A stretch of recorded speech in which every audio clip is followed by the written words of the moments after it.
Bueno, voy a empezar yo un poco así presentando sobre qué va esta conversación.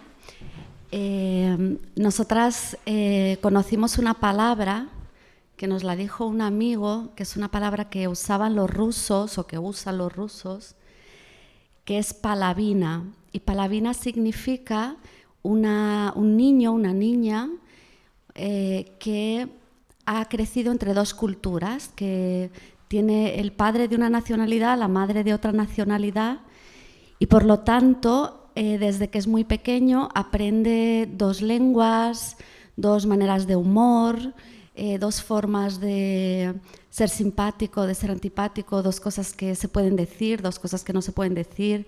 A veces son cosas contradictorias, ¿no? A veces las culturas se contradicen.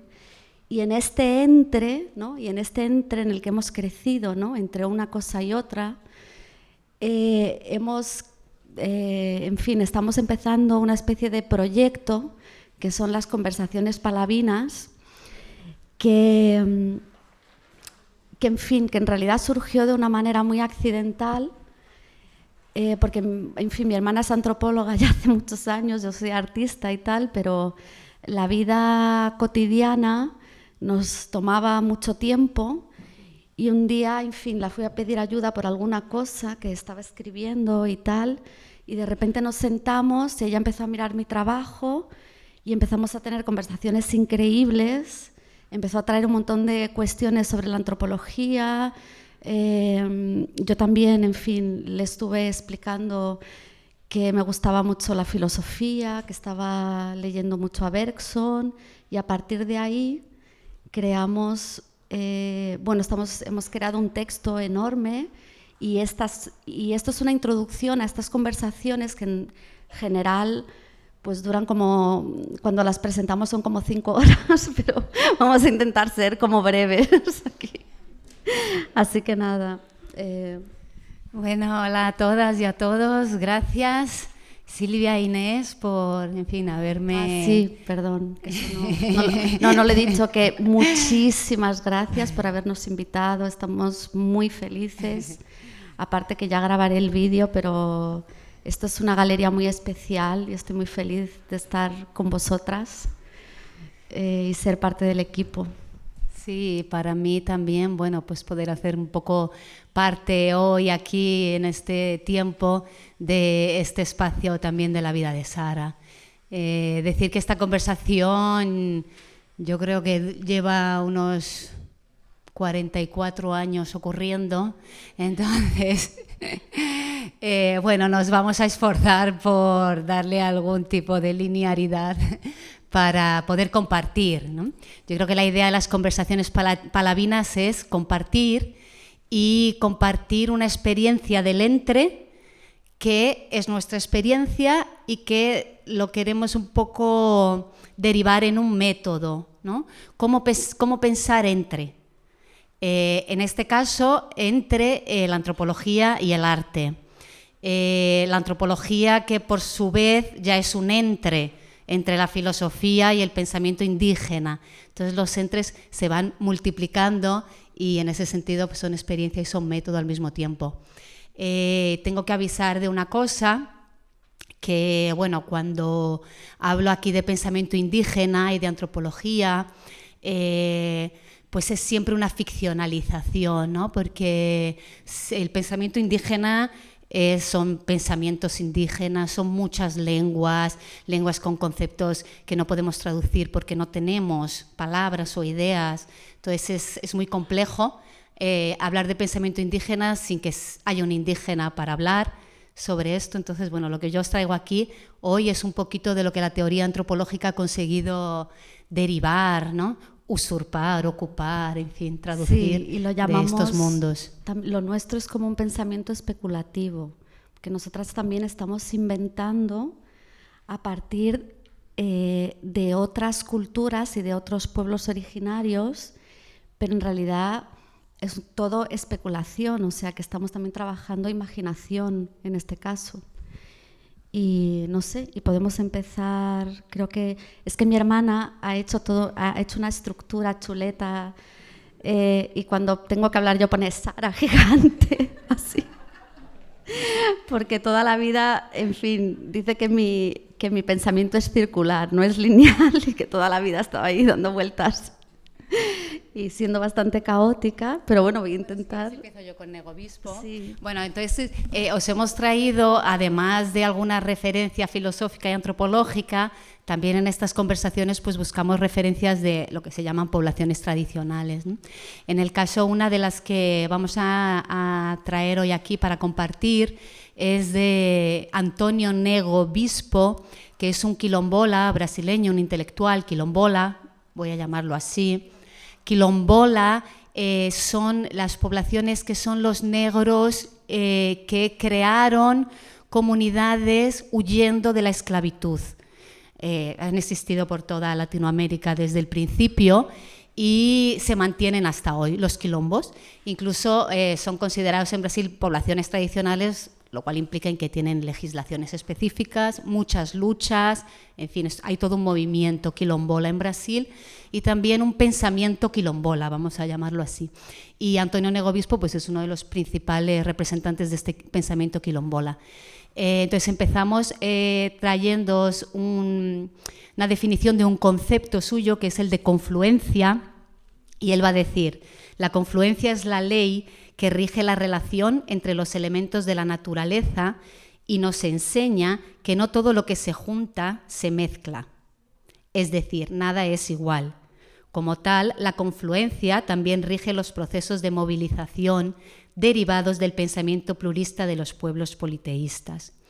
Regir los procesos de movilización quiere decir que hay una actitud política, un propósito de alcanzar la confluencia de todas nuestras experiencias, transformando las diferencias en diversidades. Entonces, esto también es un poco del entre que estamos buscando Sara y yo, ¿no? Y que tiene que ver con todo este movimiento de descolonizar el pensamiento. Vale, y entonces, bueno, cuando empezamos estas conversaciones, como os comentaba, yo estaba estudiando a Bergson porque, bueno, todo esto que estamos haciendo es al final para hablar sobre por qué uso los objetos en mi trabajo o cómo los uso. Pero entonces, una cosa que me interesó muchísimo de Bergson, aparte de, en fin, de sus teorías sobre cómo maneja en sus ideas el tiempo, es la idea de multiplicidad, ¿no? De duración versus inteligencia, que esto lo vamos a hablar más adelante, pero él contrapone la idea de inteligencia, razón, con la intuición. Y entonces dice, bueno, mi hermana lo va a explicar luego. Es que yo quería decir otra cosa, que también la tenía que decir luego, pero también la puedo decir ahora. Puedes invadir. Vale, voy a invadir la charla. Esto es para que Sara se lo salte. Vale, me pone la chuleta, pero en realidad para mí lo que fue muy importante, porque en verdad yo empecé a estudiar a Bergson por casualidad, porque estaba en el COVID y me estaba aburriendo y yo qué sé, me puse a hacer una clase de Peter Paul Pelvar, que incluso hay un texto de él en mi catálogo, y era una clase sobre Bergson y entonces empecé a leerlo, me encantó.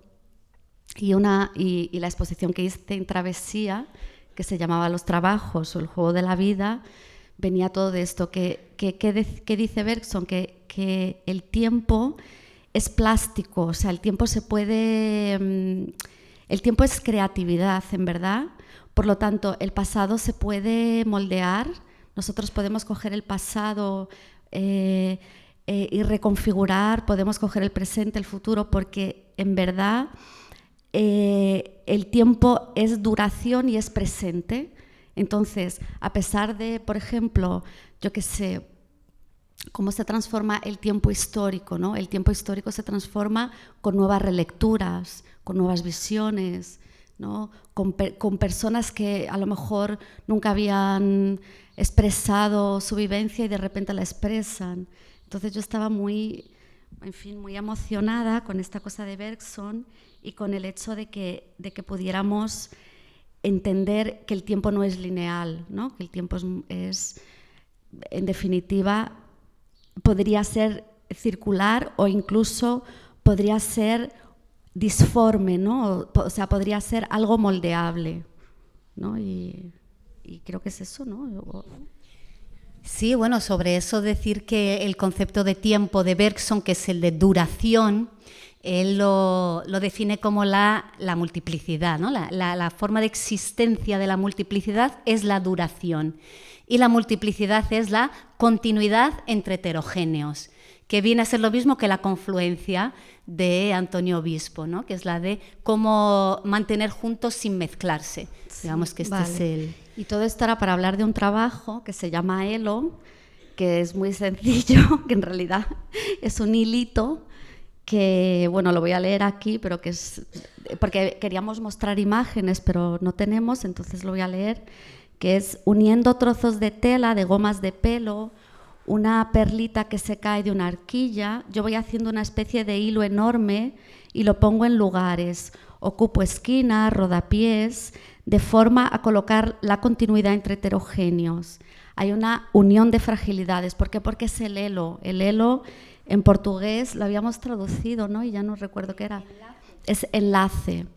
Y entonces lo que pasa es que yo voy haciendo nuditos en diferentes trocitos de cosas que en realidad son restos, son trocitos de papel, pues a lo mejor ahora estoy incorporando el condón, a lo mejor hay, yo que sé, una pluma y cosas que de alguna manera podríamos encontrar en el suelo o podríamos encontrar como un resto, pero esto todo junto va formando como una línea enorme que de hecho en los últimos años ha ido perpasando por todas mis exposiciones. Perpasó la exposición del Reina, perpasó la exposición del MAD que hice en México, ahora ha estado también en Portugal.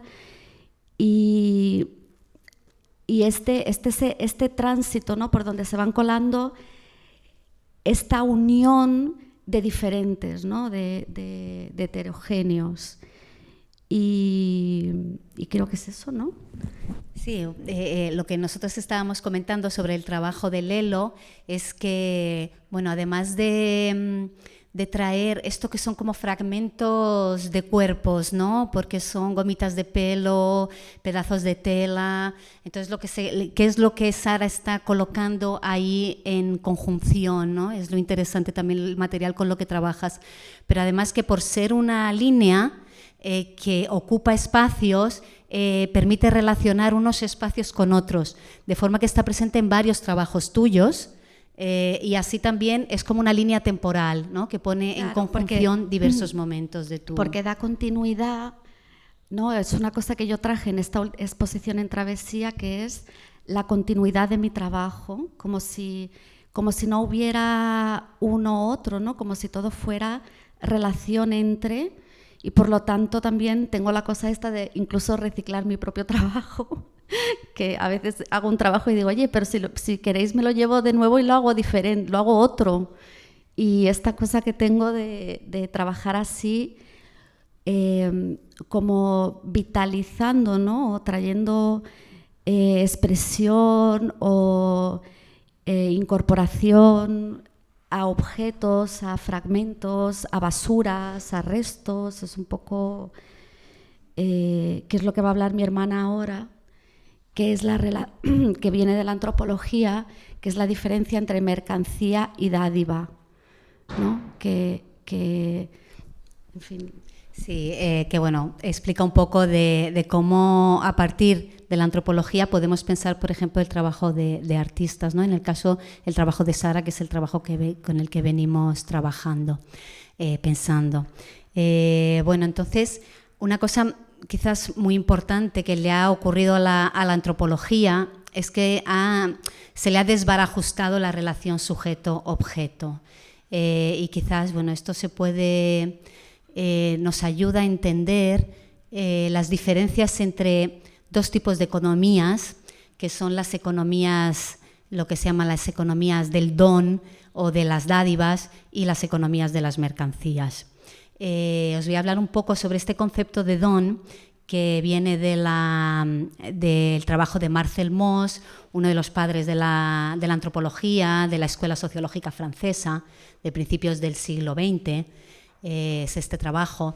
Y las teorías que se elaboraron sobre el don y sobre este tipo de economías entre pueblos indígenas tenían como lugar etnográfico principalmente las islas de Melanesia y Polinesia, porque eran lugares donde la comunidad estaba difuminada en diversas islas, pero que tenían entre sí relaciones de parentesco, relaciones sociales, cosmológicas, relaciones de todo tipo. Y una de las maneras como estas relaciones aparecen es por la circulación de dones, que eran en general objetos como pulseras, collares hechos de conchas, pero que podían estar circulando durante a lo mejor más de un siglo, y que se reconocían, ¿no? Tenían una singularidad. Bueno, a partir de la observación, y claro, los antropólogos siempre pensando en qué es lo que constituye una sociedad, cuáles son los fundamentos del vínculo social o los fundamentos económicos, o sea, tradujeron esto que se hacía, y de lo cual, claro que los nativos hablaban en otros términos, pero lo tradujeron en términos de teoría social y de la teoría de la reciprocidad. Entonces, una cosa muy importante de la economía de los dones que trae Marcel Mauss es que está basada en 3 obligaciones: dar, recibir y retribuir, lo cual hace con que este movimiento se mantenga a lo largo del tiempo, porque es infinito, ¿no? Es una circulación y un movimiento infinito, que mantiene, que vincula, que crea relación y memoria. Bueno, las economías de dádivas, claro, son pueblos que no usan el dinero como intermediario. El intermediario, digamos así, es el propio objeto, el propio don, que a su vez tiene un espíritu, vamos a llamarlo espíritu, son traducciones complejas, pero vamos a llamarlo espíritu o energía, ¿no? Bueno, hay un autor que se llama Gregory. Sí, o sea, que los objetos, solo para que los objetos en sí, que son estos dones, están cargados, como la teurgia, ¿no? Que es una cosa de la sociedad occidental en la época medieval, están cargados de espíritu, ¿no? Sí, lo podríamos decir así, pero bueno, probablemente sean... como os digo, no tenemos palabras suficientes porque para nosotros espíritu, ¿no? Tiene su propia historia. Entonces, cada vez que decimos espíritu nos imaginamos una cosa, pero, en fin, para poder entenderlo. Sí, son flujos, ¿sí? Y tienen memoria, historia, en fin, y vinculan, que quizás sea una de las cosas que más interesan aquí.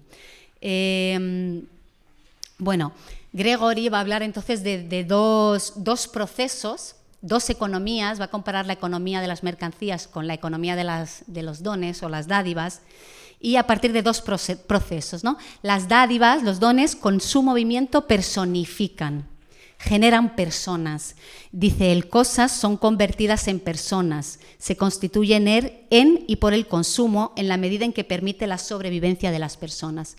Lo interesante de este movimiento es en la vida misma, es la vida en las generaciones, ¿no? Que puedan nacer niños, que estos niños luego puedan vivir y puedan nacer niños y que se pueda estar en un territorio específico, ¿no? y mantener la vida.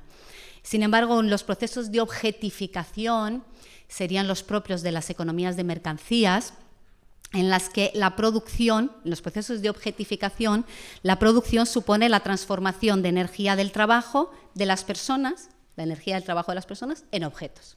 Estas son las mercancías. Esto tiene mucho que ver con Bergson y con lo que estábamos diciendo de la inteligencia, ¿no? Porque Bergson va a decir, esto estaba en la chuleta anterior, que la inteligencia congela en objetos lo que en realidad son procesos. Mientras que la intuición, al adentrar y participar en los flujos del mundo, en estos flujos de vida, pone en suspensión el concepto de utilidad. Pensando sobre esto, pensamos el trabajo de Sara como un trabajo de intuición y un trabajo que pone en suspensión el concepto de utilidad. Lo cual, como veremos si nos da tiempo más adelante, pone en relación el trabajo de Sara con el pensamiento indígena contemporáneo, ¿no? Y con el pensamiento político indígena, existencial, cosmológico, en fin. Justamente recordando que es una especulación, bueno, pero la afectiva, especulación afectiva de una hermana. No. que estudia antropología y que trabaja con guaraníes, pero que vamos, que estoy encantada. Bueno, vamos entonces a volver a la realidad aquí. El arte contemporáneo que trabaja intuitivamente pone en suspensión el concepto de utilidad. Lo pone aquí, claro, no soy yo la que trabajo con arte contemporáneo, entonces algo que para que vosotras después, si queréis, podemos discutir mejor, ¿no? Pero hay una potencia del arte de poner en suspensión el concepto de utilidad. Y esto tiene que ver también con el pensamiento indígena hoy día, y es una de las cosas por las que yo creo que hay un encuentro muy fuerte entre el arte contemporáneo y la tarea del arte y el pensamiento indígena y la resistencia y el propósito indígena, voy a decirlo así. Como yo el arte contemporáneo que conozco es el de Sara, pues voy a hablar de Sara, pero luego se podría hacer otros desdobles, ¿no?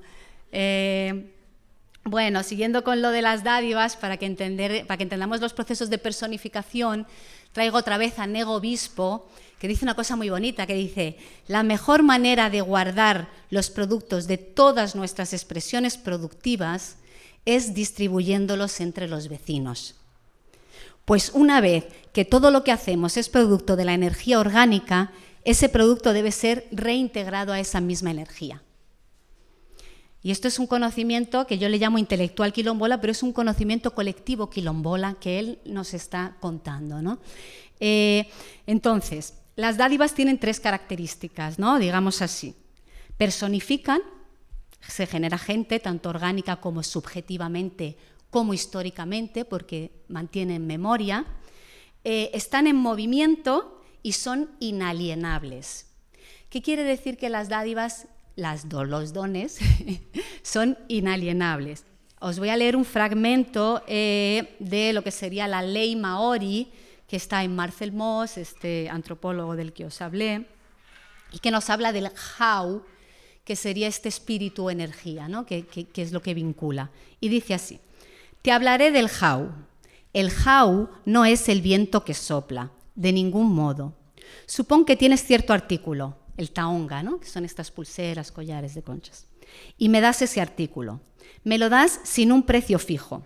Ahora bien, le doy ese artículo a una tercera persona que después de cierto tiempo decide devolver algo en pago, el utu. Me da algo como regalo, el taonga. Bueno, este taonga que ella me da es el espíritu, Hau, del taonga que recibí de ti y que le di a ella. El taonga que recibí por el taonga que vino de ti, debo devolverlos. No sería justo de mi parte guardar estos taonga para mí, ya sean deseables o desagradables. Debo devolverlos porque son un Hau del taonga que me diste. Si me quedo con este segundo taonga, me puede venir un daño grave, incluso la muerte. Tal es el Hau de la propiedad personal, el Hau del taonga, el Hau del bosque. Esto es lo que es la inalienabilidad de la dádiva. Lo que yo doy, sea porque lo he hecho, sea porque ha pasado por mí, todavía me pertenezca y yo pertenezco a eso.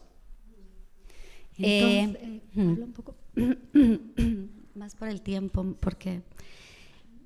vale, y entonces esto, ¿qué pasa? Que todo mi trabajo tiene que ver con la idea de que nada me es ajeno, ¿entiendes? Si está aquí y si hay, no sé, cosas construidas, objetos, basura, una cosilla que se ha caído por el suelo, todo, ¿sabes? Todo hace parte de este conjunto, por lo tanto, los objetos no me son ajenos.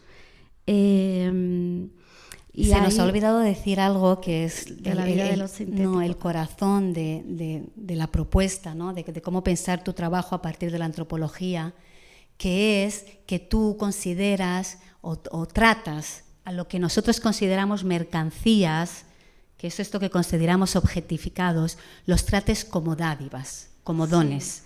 ¿Qué pasa cuando haces esto, ¿no? Claro, y una de mis primeras exposiciones, que fue en el Museo de Pampulla, en Belo Horizonte, fue justamente cuando yo tenía que hacer una propuesta. Yo solamente sabía que podía ocupar cierto espacio del museo y tal, y entonces lo que hice fue meterme por todos los entresijos del museo y no sé qué, y descubrí que detrás del palco, ¿no? Porque esto era un casino que había sido construido por Niemeyer y tal, subiendo unas escaleritas muy estrechas, había una especie de desván y estaba lleno de todo. O sea, había desde fichas del casino antiguas, muebles viejos, pues eso, un montón de cosas acumuladas. Y a partir de eso construí un jardín que estaba también hablando un poco con el jardín de Burle-Marx, que estaba fuera. Y mi idea, de alguna manera, era hacer que eso que estaba escondido, eso que estaba invisibilizado o que tal, tomara vida, ¿no? De hecho, hice hasta un vídeo que eran como los objetos saliendo de la caja y haciendo como una especie de revolución autoorganizada, asamblearia y tal, pero que luego el vídeo estaba ahí en la exposición. Y entonces, en el momento en el que se activan estos objetos, empiezan a ser ese how, ¿no? O sea, esos objetos ya no pueden ser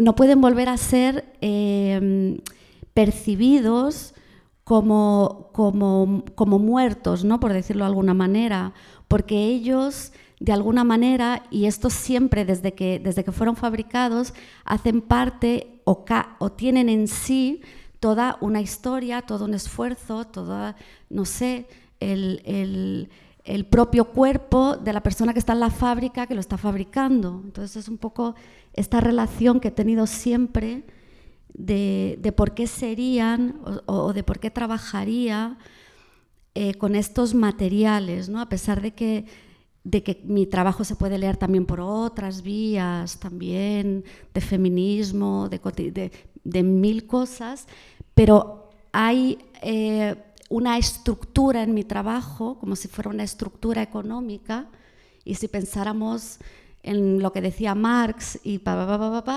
y llegamos a esta idea que son estas ideas que de repente vienen traídas por los indígenas, por los quilombolas, etcétera, y que dicen que hay, es decir, que la mercancía no es mercancía, que eso no existe. Entonces, cuando yo oigo eso, digo, ¡ay, finalmente alguien lo entiende! ¿Sabes? Porque estoy intentando, claro, porque me dicen, bueno, hay algo mágico en tu trabajo, algo de fantasía, porque estás intentando traer vida a los objetos, algo de la infancia. También, pero yo creo que es más allá de eso, hay una economía, hay una idea de economía, de cómo se relacionan las cosas, de cómo nos relacionamos con cada cosa, ¿no? Sí, de cómo las cosas nos tornan personas, las cosas en su movimiento. Si tú amontonas todas esas cosas y las dejas ahí, ellas no están dejando de actuar sobre nuestra subjetividad. Ellas tienen un papel en la historia, en el progreso de esta historia que creemos tener. Si Sara las extrae de aquel desván y hace un jardín con ellas, además de poner en suspenso su utilidad, ¿no? y darles otro lugar en el presente, de alguna forma es como, pensando en términos bergsonianos, si se creara un tiempo paralelo donde otra historia es posible también. Entonces, el arte tiene esta potencia de poner en suspenso la utilidad. Tenemos 4 o 5 minutos. Vale, yo creo que si quieres terminar con lo del texto de Krenak. Sí, voy a terminar con Ailton Krenak, que es uno, bueno, decir que no hemos llegado ni a la mitad de lo que habíamos preparado para hoy. O sea, así a ver, las conversaciones palabinas siempre son... La primera vez que lo presentamos fueron 5 horas. Luego nos invitaron en otra universidad, fue en EINA, en Barcelona, una universidad bastante interesante, que es de diseño, pero que es una cosa loquísima. Y luego fuimos a TAI, y en TAI fueron creo que 8 horas, porque hicimos como 2 clases, en fin, que nos enrollamos bastante. Es movimiento. Hemos intentado ser... Entonces, bueno, vamos a acabar con Krenak, que es muy importante porque se trata de estar entre, ¿no? Y de compartir. Ailton Krenak es uno de los lo voy a llamar otra vez intelectual, que no sé si es la mejor palabra, pero uno de los principales sí, intelectuales. Junto con Carlos Papá. Con quien trabaja mucho, uno de los principales intelectuales indígenas en la actualidad, fue diputado también, es un político. Es activista, ¿no? También. Es activista, político, autor, miembro de la Academia de Letras. Artista. Un fiera. Y bueno, entonces os voy a traer un poco de él para que nos quedemos con esta reflexión que creo que tiene todo que ver con el trabajo de Sara. No hemos podido hablar de la montaña de basura y de otras cosas, pero bueno. Vamos con Krenak. Dice, nuestro tiempo se especializa en crear ausencias. El sentido de vivir en sociedad, el sentido mismo de la experiencia de vida. Esto genera una intolerancia muy grande hacia quienes aún son capaces de experimentar el placer de estar vivos, de bailar, de cantar. Y está lleno de pequeñas constelaciones de personas de todo el mundo que bailan, cantan, hacen llover. El tipo de humanidad zombie a la que estamos llamados a integrarnos no tolera tanto placer, tanto disfrute de la vida. Entonces predican el fin del mundo como una posibilidad para hacernos renunciar a nuestros propios sueños. Y mi provocación de posponer el fin del mundo es poder contar una historia más. Si podemos hacer eso, estamos posponiendo el final. Cantar, bailar y tener la experiencia mágica de suspender el cielo es común en muchas tradiciones. Suspender el cielo es ampliar nuestro horizonte, no el horizonte prospectivo, sino existencial. Es enriquecer nuestras subjetividades, que es la materia que este tiempo que vivimos quiere consumir. Si existe una urgencia por consumir la naturaleza, también existe una urgencia por consumir las subjetividades, nuestras subjetividades. Así que vivamos con la libertad que seamos capaces de inventar, no de poner en el mercado, ya que la naturaleza está siendo agredida de manera tan indefendible, al menos seamos capaces de mantener nuestras subjetividades, nuestras visiones, nuestras poéticas sobre la existencia. Definitivamente no somos iguales y es maravilloso saber que cada uno de nosotros aquí es diferente del otro, como las constelaciones.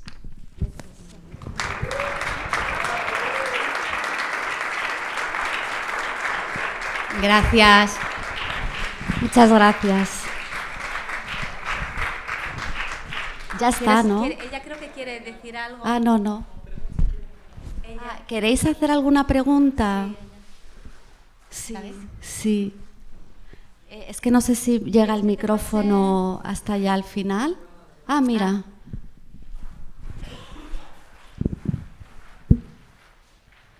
Hola, bueno, gracias por la presentación. Quería preguntarle dos cosas que fui pensando en simultáneo. Una, si no te comprometo, si podías contar alguna experiencia o lo que vos sentís cuando una persona, un coleccionista quiere una obra tuya, la tiene, qué es lo que piensas o puedas compartir algún momento, algún diálogo, acuerdo con esa persona que está con una obra tuya, una cosa tuya. Eso por un lado, perdón, esa es una. Y la otra me preguntaba si algún objeto tuyo ha participado de economías de intercambio en otros contextos por fuera del mercado del arte.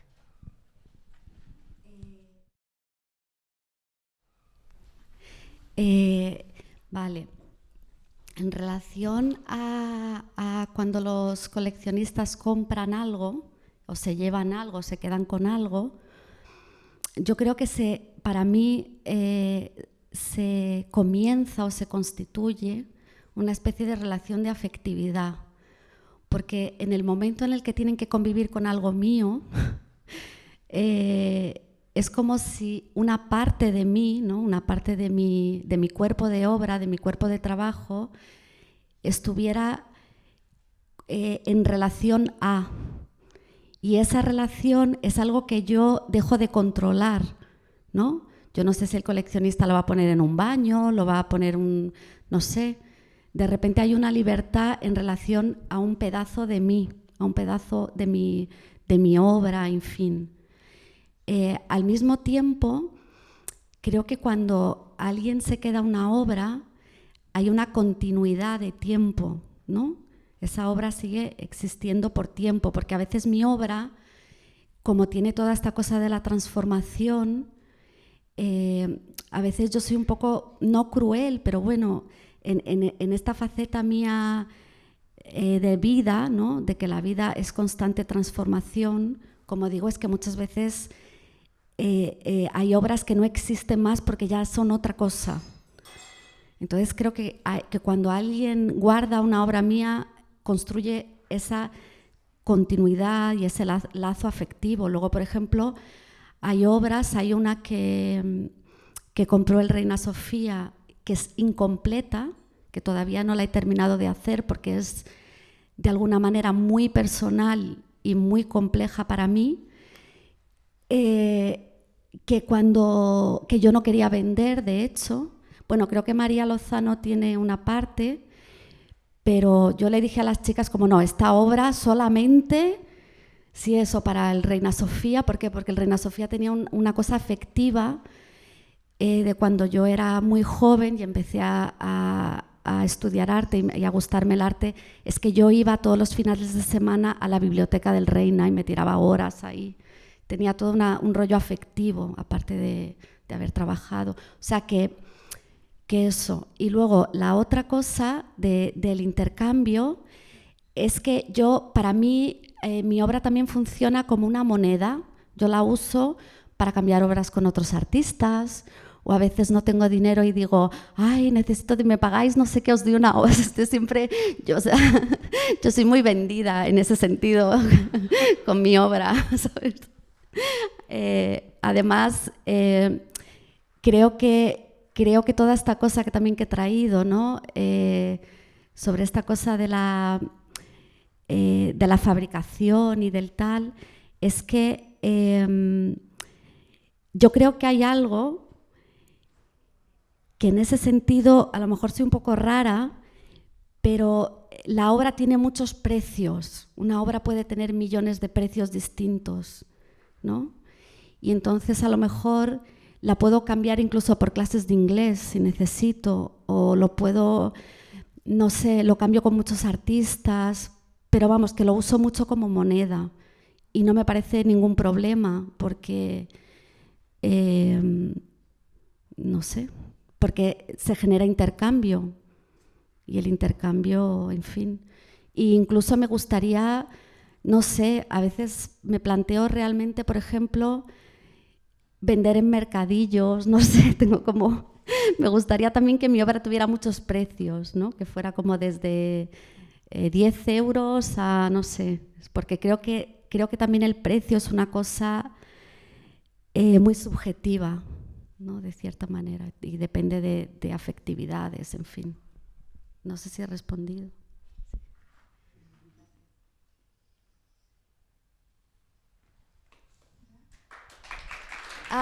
Creo que hay una pregunta.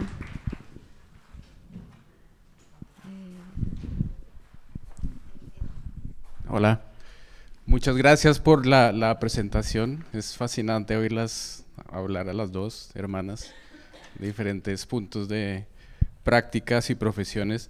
Yo tengo una pregunta y es también como una reflexión que siento que está sucediendo ahora en Latinoamérica y es como un cambio de narrativa, ¿no?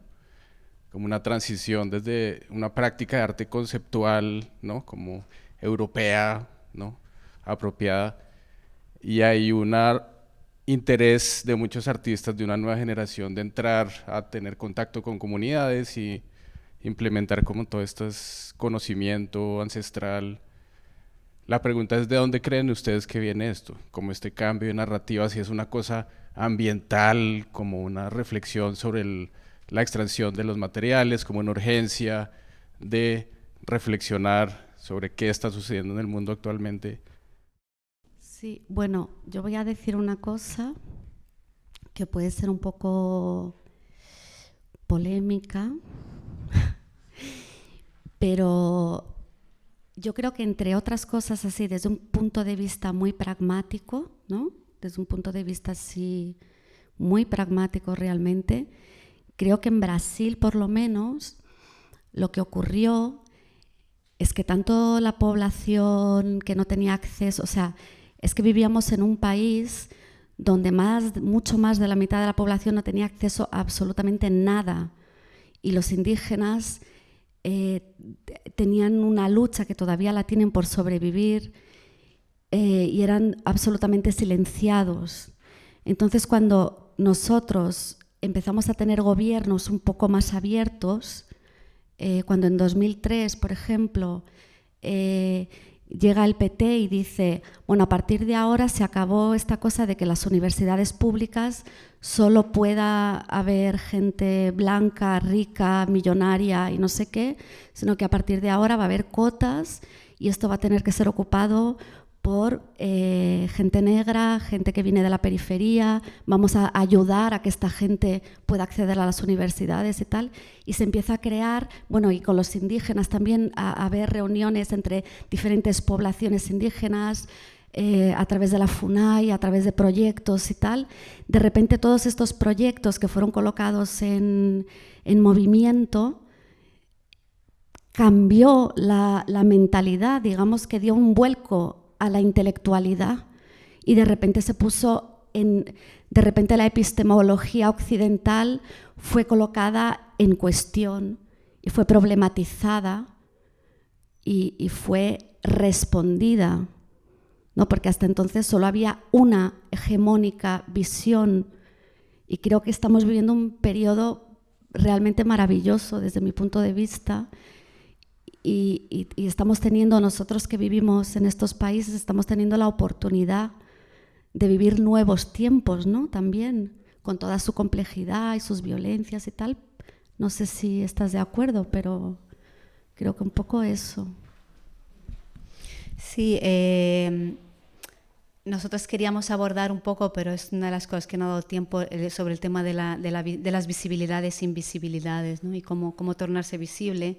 Y la visibilización en el caso de los pueblos indígenas es un proyecto en el que llevan invirtiendo, yo creo que 30, 40 años, y que tiene un coste muy alto porque tiene que ver con la escolarización, pero esto suele ser comentario absoluto general de por qué tenemos que tener escuelas y tenemos que estudiar y tenemos que ir a las universidades para que los blancos entiendan quiénes somos. Los blancos necesitan conocernos. Yo creo que anteriormente esto no era una pauta del movimiento indígena. Lo que pasa es que se está reduciendo cada vez más, digamos, la presión sobre los territorios, que es la gran cuestión, la gran resistencia latinoamericana hoy día, desde mi punto de vista, claro que por mi experiencia, es la de la tierra, y los grandes resistentes son los pueblos indígenas y las comunidades tradicionales, que son los que están en la tierra y además los que tienen este saber, ¿no?, de la tierra, de la vida. Por eso el flujo de la vida. Ellos realmente persisten en el flujo de la vida, es lo que les interesa. Ellos están en la guerra. O sea, también yo he hablado de la parte bonita, pero esto es una guerra. Oye, y con Bolsonaro fue más aún. Sí, todo se complementa, tiene que haber políticas públicas, tiene que haber, en fin, la propia universidad también abrirse, pero bueno, claro, la universidad, las ciencias humanas en Latinoamérica están teniendo que transformarse sí o sí, porque ya no pueden más, ¿no? Ya no se puede mantener esta figura y esta invisibilidad. Ailton Krenak tiene una expresión, dice, se crean paisajes para hacernos desaparecer. ¿Qué significa crear paisajes para hacernos desaparecer, ¿no? Entonces yo veo, por ejemplo, en el arte, y voy a seguir haciendo la propaganda aquí, pero veo en el arte una potencia muy importante en su encuentro con el movimiento indígena, porque el arte es lo que en el seno de esta nuestra sociedad, de nuestro modo de crear paisaje, de crear urbanismo, de crear idea, de crear imagen, el arte es el único lugar donde realmente se puede crear otro paisaje, ¿no? Donde realmente puede haber una semilla, por decirlo de otra forma, la semilla tiene siempre que ser artística, digamos así, ¿no? Puede estar en otros locales, pero tiene que ser una semilla artística, ¿no? Y quizás esto tiene que ver con las estéticas indígenas del bailar, del fluir de la vida, el arte, ¿no? también siempre ha tenido esa temporalidad móvil. Es decir, el arte es una cosa que a pesar de tener toda una herencia occidental y tal, siempre se ha cuestionado a sí misma, ¿no? Está siempre colocándose en cuestión y por lo tanto está siempre en movimiento. Claro, y la pregunta es, ¿qué podemos hacer, ¿no?, con esta demanda de los pueblos indígenas de mírennos? Mírennos. Bueno, Siri iba a responder, pero mírennos. Porque, y esto es una cosa que David Copenagua, que es este líder indígena internacional, en fin, dice, es como, bueno, cuando acabemos los pueblos indígenas ya no habrá más oportunidad para los blancos. Blancos, despierten, nos están extinguiendo, llevan ya mucho tiempo, pero es que cuando acabemos, ustedes tampoco van a poder existir. Entonces, en ese sentido, mírennos, ¿no? Y yo veo, por ejemplo, en el trabajo de Sara, es que es mi pregunta, sigo en ello porque sí, es mi pregunta. Es la cuestión de cómo crear relaciones con otros pensamientos, cómo abrirnos a otros pensamientos y a otras formas de percibir, ¿no? Y a otras epistemologías o lo que sea, o cosmologías. De percibirnos a nosotras mismas, a nosotros mismos, nuestra economía y nuestra forma de vivir, ¿no? Percibirnos. Los indígenas se están mostrando, los pueblos tradicionales, como ellos creen y quieren. Nos dan la oportunidad de repensarnos también, ¿no? Respondiendo, a Mateo también nos dan la oportunidad de repensarnos todo el tiempo.